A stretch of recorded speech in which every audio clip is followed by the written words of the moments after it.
ዜናን እንዴት እንምረጥ? በዓለማችን በየቀኑ ምን እየተከሰተ እንደሆነ እንዴት ያውቃሉ? በአሁኑ ጊዜ መረጃን ለማግኘት አንድ ክሊክ ብቻ በቂ ነው።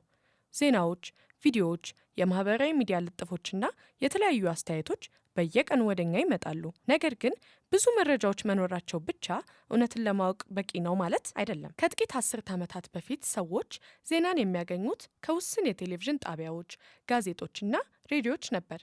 ዛሬ ግን ማንኛውም ሰው በስልኩ መረጃን መፍጠርና ማሰራጨት እንዲሁም መከታተል ይችላል። ታዲያ እውነተኛ ዜናን እንዴት እናገኛለን? አንዱ መንገድ መረጃዎችን ከመረጃው ባለቤት ወይም ከዋናው የመረጃ ምንጭ ማግኘት ነው። ቀጥሎም እውነታዎችን ከግል አመለካከቶች ወይም ፋክትስን ከኦፒኒየን መለየት አስፈላጊ ነው። ሁሉም በሶሻል ሚዲያ የሚነገረው ነገር እውነታ ነው ማለት አይደለም።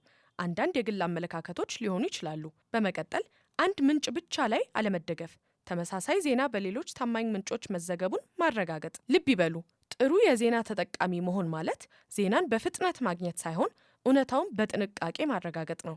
ስለዚህ ከማመኖ ወይም ከማጋራቶ በፊት ይጠይቁ፣ ያረጋግጡ እና የዜና ምንጮችን በጥንቃቄ ይምረጡ።